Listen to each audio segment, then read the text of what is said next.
한 주간 잘 지내셨습니까? 여러분 이렇게 해서 하나님은 당신을 끝까지 사랑하십니다. 네, 믿으시죠? 또 한민경 선교사님 또 첫째 아들 결혼식 또 하는 걸 축하드리고 오늘 또 예비 박민준 사람의 또 예비 신랑도 함께 왔는데 그죠? 어쨌든 축하드립니다. 몇 번 말씀드린 적이 있는데요. 그 교회 책임자 몇 명이 선교 문제에 대해서 심각하게 의논하고 있었습니다. 근데 그 당시 6살인 한 꼬마아이가 장난감을 갖고 놀다가 갑자기 의논하고 있는 어른들의 말을 가로먹으면서 이렇게 얘기합니다. 할아버지, 성경 어디에 문제라는 말이 나옵니까? 이렇게 물었습니다. 그때 할아버지가 대답하기를 내가 알기로 성경에는 그런 단어가 없단다. 그래서 그 소녀가 하는 말이 이렇게 얘기합니다. 6살 아이가 그럼 여기 있는 사람들은 다 성경을 믿는 사람들인데 왜 조금 더 중요하지 않은 것에 대해서 그렇게들 걱정하고 있느냐. 그 단어는 성경에도 나오지 않는다면서라고 이렇게 했다는 얘기를 들은 적이 있습니다. 몇 번 말씀드렸습니다. 사실 여러 가지 문제와 고통으로 가득한 우리의 삶을 어쩌면 우리가 서서 골치 아픈 일로 머리를 썩히는 거 어떤 의미에서는 죄일 수 있습니다. 성경에 보면 하나님께서 예수님이 교회의 머리이시고 믿는 우리는 그의 몸이라고 분명히 말씀하십니다. 그런데 팔도 발도 두통을 앓을 수는 없습니다. 두통을 앓을 수 있는 것은 오직 머리뿐입니다. 그래서 두통을 앓는 신자는 우리의 머리가 되시는 예수님의 자리를 어떤 의미에서 빼앗는 모습인지도 모르겠습니다. 그래서 마치 예수님에게 문제가 생길 때마다 보좌에서 내려오십시오. 이제부터 내가 머리고 그것을 증명하려고 내가 두통을 앓고 있다고 하는 말과 똑같습니다. 근데 우리가 왜 골치와, 근데 오늘 본문에 보게 되면요, 이와 비슷한 경우의 모습을 가진 한 인물이 나옵니다. 우리가 잘 아는 아브라함입니다. 하나님의 은혜를 많이 경험했지만 여전히 닥친 문제들을 자기의 방법으로 처리하려고 한 어리석은 아브라함의 모습을 볼 수 있습니다. 동시에 이런 아브라함을 다루고 가시는 하나님의 은혜도 함께 볼 수 있는데요. 오늘 말씀을 통해서 우리의 믿음이 하나님 앞에 어떻게 서야 할지를 함께 좀 생각해 보기를 원합니다. 크게 두 가지인데 첫째는 뭐냐면요. 어떤 상황에서도 끝까지 하나님과 말씀을 신뢰해야 합니다. 우리가 어떤 상황에서도 하나님과 말씀을 끝까지 신뢰해야 하는 게 첫 번째입니다. 아브라함이 75세 때에 갈대우르에 있을 때 하나님께서 부르셔서 가나안 땅에 도착한 지 얼마 되지 않아서요. 그 땅에 기근이 심했습니다. 여러분 잘 아다시피 나일강의 풍요를 기대하며 애굽에 내려갔는데 목숨 건지기 위해서 아내를 누이라고 속인 적이 과거에 있었습니다. 하나님의 약속의 통로였던 그 아내마저 바로에게 빼앗겼을 때에 하나님의 강권적인 개입으로 아내를 다시 찾았던 적이 있었습니다. 이때 아브라함은 하나님의 약속을 믿지 못한 자기 자신의 잘못을 깨닫고 다시 약속의 땅 가나안으로 올라가는 장면들을 우리 앞에서 볼 수 있습니다. 근데 아브라함이요, 아내를 통해서 약속의 자녀를 주실 것을 여러 차례 듣고 확인했지만 또다시 반복해서 자신의 생명을 위해서 하나님과 그분의 약속을 붙들기보다는 거짓말을 함으로 또 위기를 모면하려고 하고 있습니다. 그때와 장소도 다릅니다. 상황도 달라서 훨씬 더 믿음으로 처신할 수 있는 상황이었지만 여전히 불신앙의 모습을 보여주고 있는 모습을 오늘 보면서 볼 수 있습니다. 전에는 애굽이었고 이번에 애굽에 가까운 그랄이라는 장소로 장소는 달라졌지만 거짓말한 내용은 똑같습니다. 사실 거짓말을 한 정도의 상황을 살펴보시면요, 우리가 좀 납득이 되지 않는 모습이 있습니다. 우리 앞에 19장에 살아오는 것처럼 그죠? 아브라함이 99세에 부지 중에 하나님과 두 천사를 영접했지 않습니까? 그래서 아브라함 아내 사라가 내년 이맘때에 아기를 낳게 된다는 구체적인 약속을 하게 받았습니다. 동시에 소돔과 고모라를 멸하시는 그 하나님의 계획을 듣고 이루어진 것도 경험했습니다. 또 그의 중보기도를 통해서 그 성에서 롯과 두 딸 또한도 구원한 은혜를 경험했습니다. 어쩌면 이 엄청나고 놀라운 하나님의 은혜와 능력을 경험한 이후에 아내를 다시 누이라고 속이는 이전에 지었던 동일한 죄를 범하고 있는 아브라함의 모습을 볼 수 있습니다. 어쩌면 반복되는 죄고요. 그 안에 어떤 무음적인 계속적인 습관적인 죄인지도 모르겠습니다. 또 거짓말을 해서 어려움과 공경에 빠지고 있는 모습이 오늘 본문의 모습입니다. 우리가 참 약한 것 같습니다. 뭐 아브라함뿐만 아니라 우리 모두가 다 약하지 않습니까? 처음에 같은 그 믿음, 그 모습 그대로 유지하기가 만만치가 않습니다. 오늘 본문 1절 2절을 보시면요, 분명한 이유는 나와 있지 않지만 아브라함은 약속의 땅의 경계를 벗어나서 가데스와 술 사이에 있는 그랄이라는 도시로 이주했습니다. 지도 한번 보여주시겠습니까? 대충 위치를 알려드리기 위해서 지도 한번 띄워놨습니다. 예, 보십시오. 네, 부탁드릴게요. 예. 대충 위치도 아셔야 될 것 같아가지고, 예, 좀, 그거마다 띄워놨습니다. 네. 언젠가는 나올 겁니다. 예.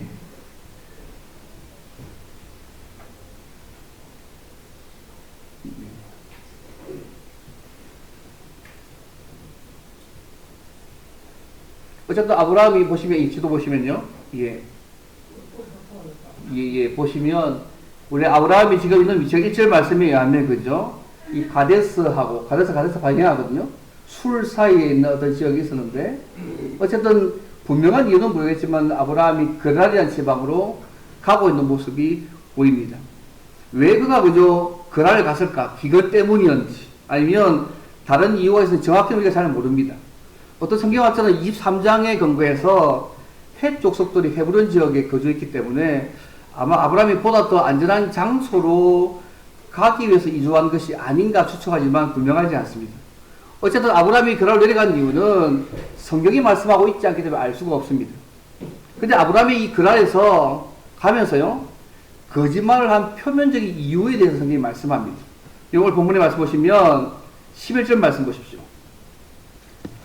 이제 11절 말씀 보시면 이곳에서는 하나님을 두려워함이 없으니 내 아내로 말미암아 사람들이 나를 죽일까 생각하였음이라고 말씀합니다. 그가 간 이 그랄에서는 하나님을 두려워하지 않고 있기 때문에 내가 내 아내 때문에 사람들이 나를 죽일까 그가 생각하고 있는 것이죠. 표면적인 이유는 그라인의 이 사람들이 하나님에 대한 두려움이 없기 때문에 아내 때문에 자신이 죽을지를 모른다는 두려움 때문입니다. 근데 그 일을 그가요, 한 번만 한 것이 아니고 13절 말씀하십시오. 그는요, 이 일을 가는 곳마다 그렇게 했다고 13절에 얘기하고 있습니다. 단지 한두 번의 문제가 아닙니다. 습관적인, 반복적인 그의 하나님 앞에 죄의 모습입니다. 아브라함은요, 정말 정말 중요한 하나님을 두려워하지 않고 있습니다. 하나님을 두려워하지 않는 그 사람이 나를 죽일 것을 두려워했지만, 정말 더 중요한 하나님은 아브라함은 하나님을 두려워하지는 않고 있는 모습입니다. 때로는 어떤 두려움은요, 하나님에 대한 믿음과 신뢰가 부족하기 때문에 우리에게 생길 수도 있습니다. 그나서 그런 두려움 우리로 하여금요, 하나님 앞에서 영적으로 바로 서지 못하게 만들 수 있음을 기억하실 필요가 있습니다. 사실 그의 아내는 우리가 알다시피 그의 이복의 동생이지 않습니까? 실제로 맞지 않습니까? 그 당시에는 근친상간, 그죠? 종례혼, 근친 결혼이 그 당시의 방식이기 때문에 한편은 맞는 말이지 않습니까? 하나님을 두려워하지 않는 이방 문화 속에서 자기 생명을 보호하려는 보호 본능으로 거짓말을 한 부분, 뭐 현실을 이해할 수 있죠. 합리화할 수 있는 부분입니다. 그렇지만 과연 이것이 하나님 앞에서도 합리화할 수 있는 문제는 다른 문제 아니겠습니까? 그가 특별한 사정이 생겨서 그랄로 이주해 간다고 할지라도 당연히 거기에서도 아브라함은요, 하나님께서 자신이 하신 약속을 이루시기 위해서 일하시고 있고 내년 이맘때에 아들을 주신다는 그 하나님의 말씀을 붙들어야 하지 않겠습니까? 불과 일이 일한 지 얼마 되지 않았지 않습니까? 하지만 아브라함은요, 달랐습니다.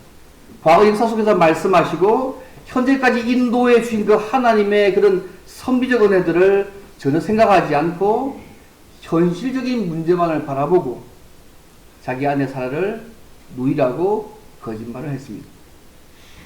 당시 관습에는요, 통치자는 어떤 처녀라도 심지어 그 땅의 일시적인 방문자라도 후궁으로 요구할 수 있었습니다.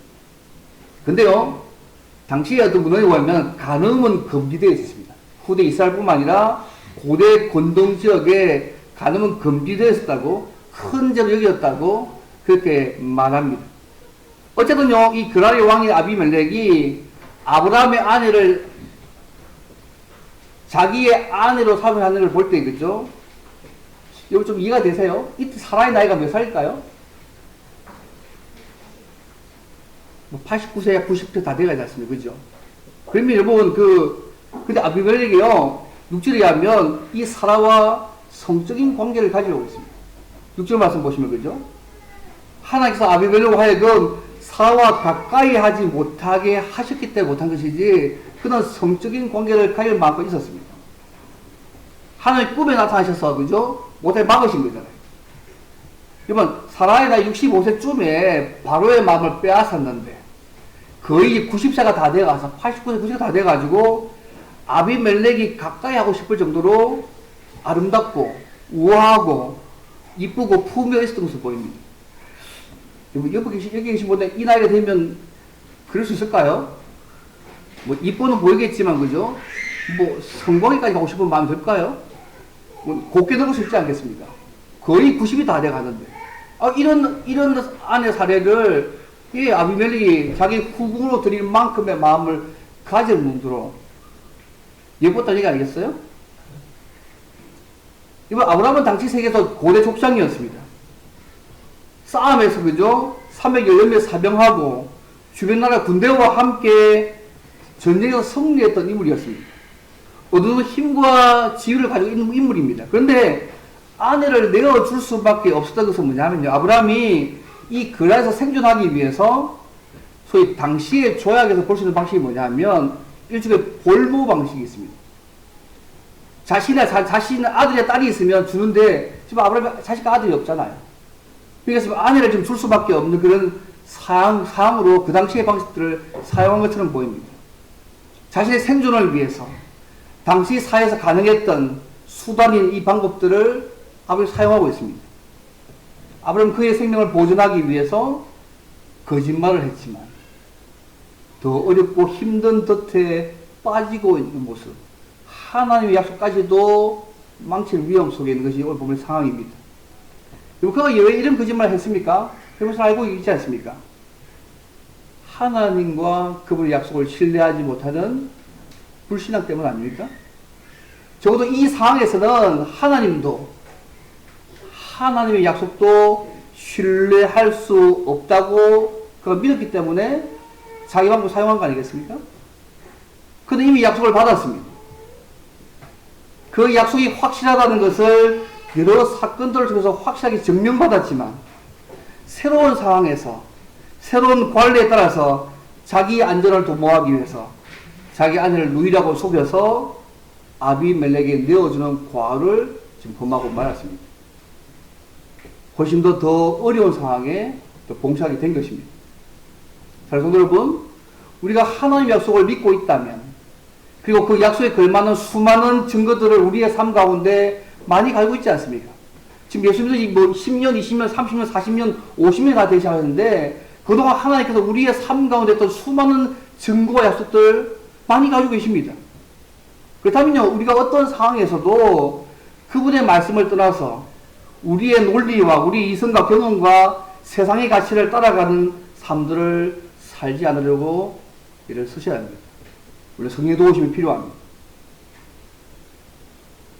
아브라함은 약속을 받았고 여러 가지 초자연적인 경험도 기적도 경험했지 않습니까?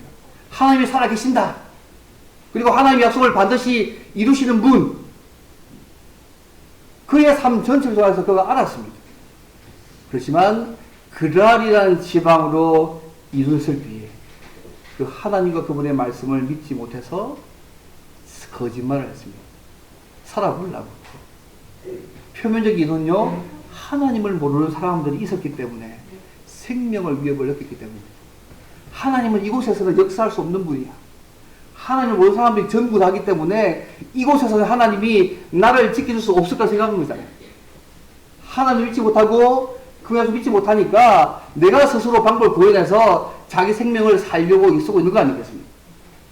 근본적 이유는 하나님과 그 말씀을 믿지 못했기 때문입니다.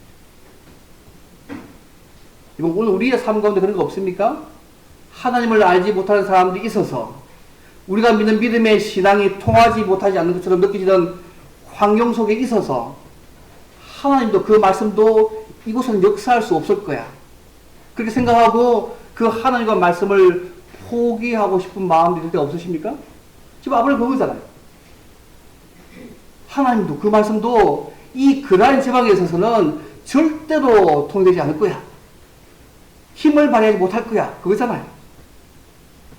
우리가 그런 상황에 처한다 할지라도 성령 하나님의 도우심을 받아서 하나님과 그분의 말씀을 끝까지 붙들고 살려고 애쓰셔야 합니다. 우리는 연약하죠. 우리 힘은 늘 넘어집니다. 그러나 성령께서 도우시면, 그분이 충만케 하시면 그런 상황을 할지라도 이겨내고 순종할 수 있는 힘과 은혜를 우리에게 주실 것입니다. 오늘 우리는 아브라함의 상상 보신 예수님을 믿음으로 하나님의 자녀가 되었습니다. 예수님께서 우리의 모든 죄를 담당하시고 십자가에 죽으심으로 우리를 하나님 앞에 새로운 존재로, 새로운 피조물로, 하나님의 자녀로, 당신의 백성으로 삼아주셨습니다. 더 나아가서 우리 안에 성령 하나님을 살게 해주셔서 우리와 늘 동행하게 하십니다. 우리가 그분의 말씀을 순종하도록 주님 나라 갈 때까지 끝까지 갈 수 있도록 만들어 가십니다. 왜 하나님께서 이렇게 하셨습니까? 어떤 시대든지 어떤 상황 속에 있다 할지라도 우리가 하나님의 자녀로 살 수 있도록 하기 위함 아닙니까? 여러분, 신앙은요 우리 힘으로 살아가는 것이 아닙니다. 여러분. 죽을 때까지 하나님의 은혜와 성령의 도우심으로만 살아갈 수 있는 방법입니다. 그것이 약해지면 넘어지는 것이고요, 그것이 강하면 이겨내는 것입니다. 우리가 여러 가지 성령의 역사를 경험하게 하시면 우리가 이 사실을 우리의 삶 가운데도 하나님이 보여주셨지 않습니까? 우리의 주는 상황이나 하는 것을 핑계로 우리를 합리화하지 않기를 바랍니다. 오늘 아브라함은 거짓말이었지만 자기 방법으로 상황을 모면하려고 하시면 안 됩니다. 영국 작가 가운데 이런 사람이 있습니다. 바보는 불에 댄 손가락을 다시 불 속에 집어 넣어 본다고. 재미있는 표현 아닙니까? 바보는 불에 댄 손가락을 다시 불 속에 집어 넣어 본다고. 영적인 바보의 삶을 살지 않도록 성령 하나님의 은혜를 구해야 합니다.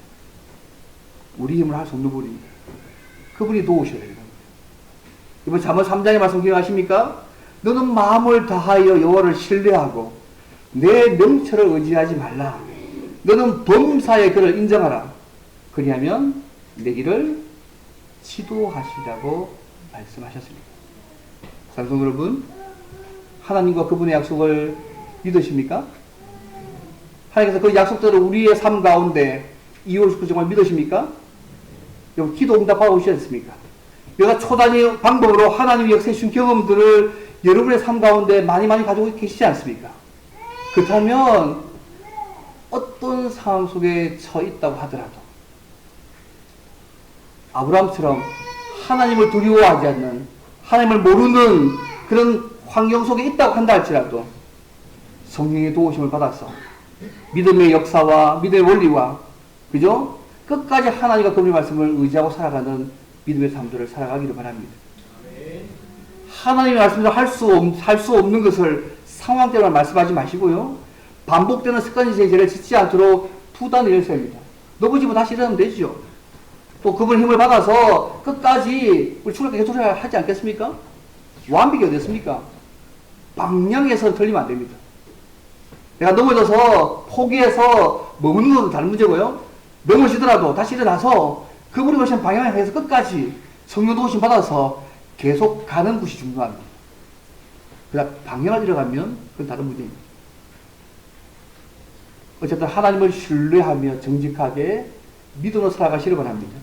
상황과 환경보다 더 크신 하나님을 더 신뢰하는 믿음의 사람으로 사셔서 날마다 하나님의 은혜를 누리는 저와 여러분 되시기를 주의를 바랍니다. 첫 번째입니다. 그 다음에 오늘 말씀 두 번째인데요, 하나님과 말씀을 신뢰하지 못해서 아내까지 빼앗긴 하나님의 약속이 무너질 수 있는 그런 그 아브라함을 하나님이 어떻게 다루시는지가 더 중요합니다. 두 번째입니다. 반복된 불신앙으로 넘어졌지만 주권적인 은혜로 지키시고 약속을 이루어 가시는 분이 하나님이십니다. 이것이 우리의 위로가 되는 물입니다. 우리의 구원이, 하나님의 약속이 우리가 다 있으면 얼마나 위험합니까? 그런데요, 넘어졌지만 하나님께서 은혜로 지키시고 약속을 이루어 가시는 그 하나님의 모습을 뒤에 보여주고 있습니다. 아브라함의 거짓말로 하나님의 약속의 동생 사라가 거의 그날과 아비멜렉의 손에 들어가게 되었습니다. 그러면 사라를 통해서 아들을 낳게 하실 것인 그분의 약속은 어떻게 됩니까? 망쳐지는 거 아닙니까? 저도 아브라함은요, 끝까지 하나님을 신뢰했어야 합니다. 하나님은 존재와 능력을 경험하고 나서도 여전히 이 상황 가운데 그는 믿지 못했습니다.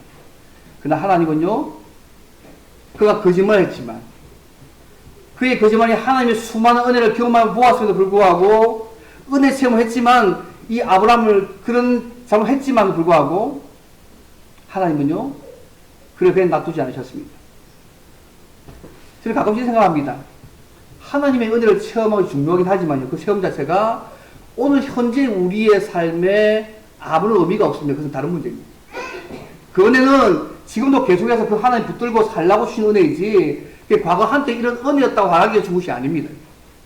과거에 한때 하나님의 은혜를 받고 경험한 자체가 중요하지 않습니다. 그것이 오늘 사는 우리 상황 속에서도 은혜의 기복자가 되어져서 하나님께로 더 가까이 가게 하고 더 믿음으로 살게 하는 근거가 되지 못한다면 과거의 은혜는요, 우리의 믿음에 아무런 영향을 미치지 못하는 한때의 기억으로만 끝날 수 있습니다. 어쨌든 이 상황 가운데 아브라함으로서는, 그의 능력으로서는 어떻게 할 수 있는 방법이 없었습니다. 그런데 이 상황 가운데 하나님이요, 결정적으로 개입하셨습니다. 마치 25년 전에 바로에게 개입해 주셨던 것처럼 하나님이 아비멜렉의 꿈에 결정적으로 개입하셔서 하나님이 다루고 가십니다. 7절 말씀 보시면 하나님께서 아비멜렉의 꿈에 나타나셔서, 그죠? 꿈에 나타나셔서 말씀하고 있지 않습니까? 사라를 돌려보내지 않으면 그와 그에게 속한 자들이 죽을 것이라고 그렇게 말씀하고 있는 모습들을 우리가 7절 말씀에서 볼 수 있습니다. 엄밀히 말하면 아비멜렉은 죄를 범하지 않았습니다. 사실은 아브라함의 거짓말 때문에 아비멜렉이 위험에 처하게 된 거 아닙니까? 그래서 아브라함이 하나님께 질문합니다. 사도를 주여, 주께서 어두운 백성을 멸하십니까? 그가 나에게 이는 내 눈이라고 하지 아니하였습니까? 그 여인도 내 오랍이라고 했으니까 나는 온전한 마음과 깨끗한 손으로 이것 했다고 사도를 말씀합니다. 근데 하나님이 그 상황을 아시고 이렇게 말씀합니다. 6절 말씀에 내가 온전한 마음으로 이렇게 한 줄 내가 알았으므로 너를 막아서 내게 범죄하지 아니하게 했다고. 이제 그 사람의 아내를 돌려보내라. 돌려보내지 않으면 너와 내게 속한 자가 다 반드시 죽을 것이라고 말씀하고 계십니다. 아비멜렉이 이 사건을 통해서 크게 놀랐습니다. 신하들 다 불러놓고 이 사건을 얘기하니까 다 두려워합니다. 8절 말씀이지 않습니까? 하나님이 개입하신 이 사건을 통해서 큰 두려움이 이 그랄 지역에 임하게 되었습니다. 그리고 이 특별한 기억이 여러분요, 그랄 지역이 오랫동안 지속된 거 아십니까? 나중에 40년 뒤에, 어쩌면 75년 뒤에 이삭이 이곳에 왔을 때, 이삭과 리브라 사건도 다시 반복되었을 때에 그들이 깜짝 놀랄 만큼의 사건으로 다시 기억되는 사건이 이 사건입니다. 어쨌든요, 아브라함이 99세 때에 블레셋 그달에서 하나님의 약속을 믿지 못해서 거짓말로 하나님의 계획이 어긋날 위기에 처해 있었을 때에 하나님이 아비멜렉에게 개입하셔서 보호해 주셨습니다. 하나님께서 사라의 태를 보호하셔서 아브라함이 하신 약속을 그 이후에 이루시는 모습을 우리가 성경에 볼 수 있습니다. 여러분, 하나님께서 왜 이 역사 상황에서 개입하셨을까요? 아벨이 잘못했잖아요. 지가 만약에 더 싼 거 아니에요? 근데 하나님이 아벨 개입하셨습니다. 왜요? 하나님께서 아브라함이 하신 약속 때문에 그렇습니다. 여러분, 아브라함이 하신 약속은 단순히 그가 그의 가게에 자손 주시고 복을 주신다는 만 정도 수준이 아닙니다. 여러분. 그에게 하신 약속은 장차 아브라함의 씨를 통하여서 오실 예수님 안에서 그를 믿는 자들이 받게 될 구원 때문이었습니다. 그래서 우리가 구원받는 거요. 우리 조상 믿음에서 아브라함을 포함해서 우리 모두에게 인간의 지혜와 능력과 우리의 선행 때문, 잘남 때문이 아니라는 것을 기억하시면 좋겠습니다. 전적인 하나님의 주권적인 섭리와 은혜 때문에 주는 우리 구원입니다. 아브라함도 마찬가지고 우리도 마찬가지입니다. 뭐 잘나서 구원받았겠습니까? 전적인 하나님의 은혜입니다. 사실 오늘 본 말씀 보면 벌은 아브라함이 받아야 되잖아요. 거짓말한 아브라함이 하나님께 벌을 받아야 되는데요. 오늘 본문 보시면요. 우리 하나님께서 그를 선지로 높여주시고 사라의 일로 인해서 많은 양과 소와 노비와 은 1000개를 얻었다고 16절까지 말씀을 하고 있습니다. 이거 결과적으로요. 하나님의 약속을 온전히 믿지 못한 아브라함의 거짓말에서 누가 복 받았습니까? 결과적으로 아브라함이 받았습니다. 이 말씀을 오해하시면 안 됩니다. 그죠? 아브라함의 거짓말을 정당성을 부여해주는 말씀으로 오해하시면 안 될 것 같습니다. 아브라함처럼 때에 따라 거짓말하면 아브라함이 재산을 얻은 것처럼 우리도 거짓말하면 복을 받을 수 있다고 얘기하면 위험합니다. 아브라함이 잘못해도 하나님이 택한 백성이라면 지켜주실 것이기 때문에 뭐 마음대로 계산 이렇게 해도 위험합니다. 가끔 믿음에서 아브라함도 죄를 지었는데 뭐 우리는 아브라함보다 더 못한 자들이기 때문에 얼마든지 죄를 지을 수 있다고 얘기하면 그것도 위험합니다. 그가 왜 죄를 범하고 있습니까? 하나님과 그분의 말씀을 신뢰하지 못했기 때문입니다. 저와 여러분도 마찬가지입니다. 하나님과 그분의 말씀을 신뢰하지 못하면 우리 또한도 언제든지 이런 잘못을 죄악을 주 앞에 저질 수 있는 존재라는 사실들을 잊지 않으시면 좋겠습니다. 하나님께서 아브라함의 거짓말과 같은 범죄와 그로 인해서 다른 사람들을 유혹에 빠뜨렸지만 그와 맺은 약속과 언약 때문에 하나님께서 그를 지키시고 보호해 주셨습니다. 저는 예배서 2장 8절 9절 말씀을 참 은혜가 됩니다.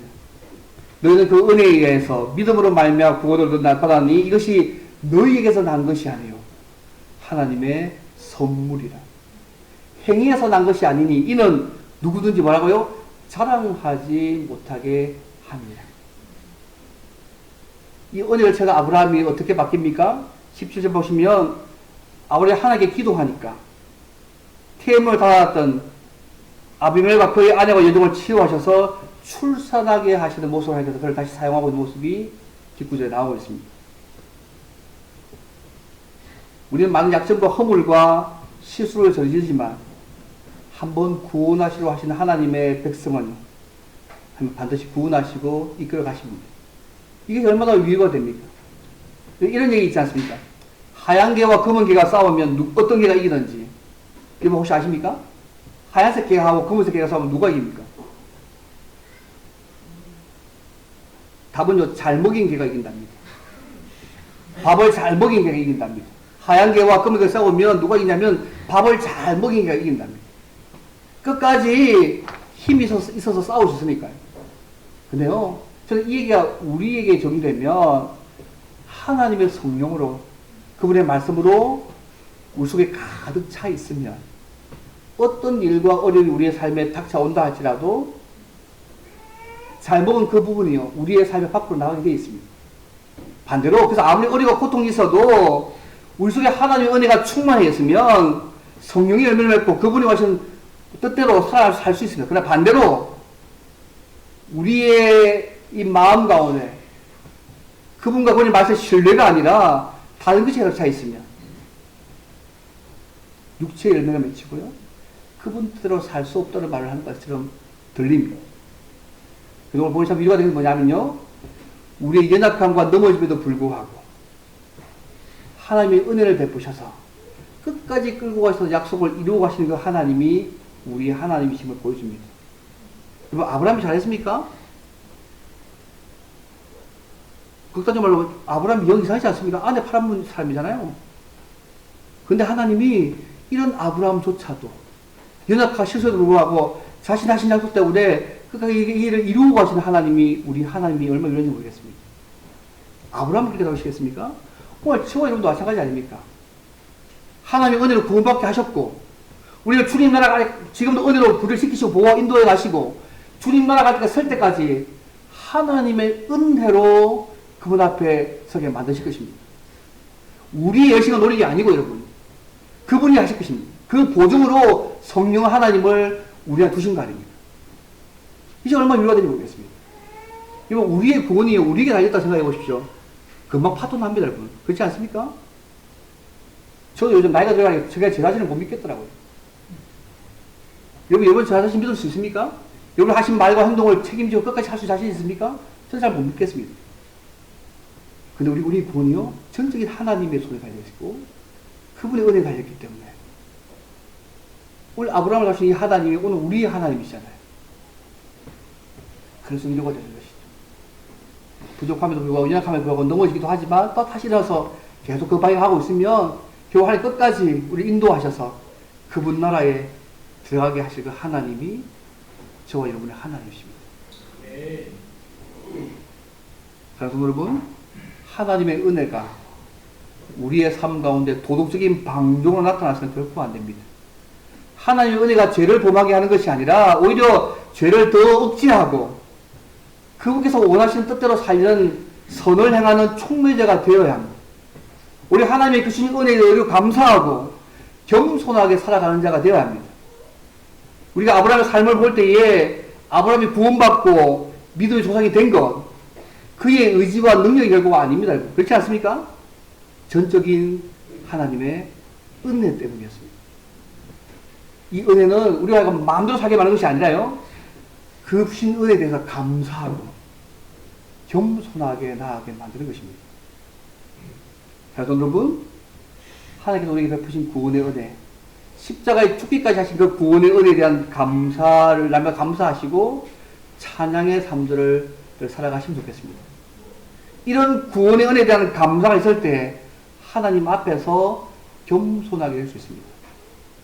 우리가 뭐 구원받을 그 늦게 구원받았습니까? 아니지 않습니까? 하나님 원수 되었을 때 우리를 사랑하셔서 우리를 당신의 자녀 삼으셨고 끝까지 끌고 가실 것이고, 그 하나님, 우리 하나님이기 때문에 위로가 되는 거 아니겠습니까? 그래서 우리가 그 앞에 감사할 뿐만 아니라 겸손할 수밖에 없고, 더 나가서 철저하게 하나님을 의지하고 기도할 수밖에 없는 삶으로 나타나게 되어 있습니다. 왜요? 연약하니까요. 그분이 도와주시면 살 수 있는 삶이니까 그렇습니다. 우리의 반복되는 불신앙에도 약속대로 끝까지 주님 나라 갈 때까지 우리를 인도하시고 약속을 지키는 신실한 하나님이 우리의 아버지이심을 잊지 않으시면 좋겠습니다. 그분이 우리 아버지입니다. 저는 이것이 오늘 우리가 얼마나 위로가 되는지 모르겠습니다. 점점 나이가 들어가면서 내 모습 보니까 점점 좀 약해지잖아요. 예전만큼 잘 살지 못한 모습을 더 많이 보던데, 핑계거리가 아니지만요. 그럼에도 불구하고 다시 이렇게 세워서 또 실격하게 만들고, 결국 주님 나라 갈 때까지 끌고 가신 그 하나님이 우리 아버지니까 얼마나 위로가 됩니까? 구원이 나에게 달렸으면 얼마나 불안하겠습니까? 그러면 구원이 우리의 손이 아니라 하나님의 손에 달려있음을 잊지 않으시면 좋겠습니다. 말씀을 읽겠습니다.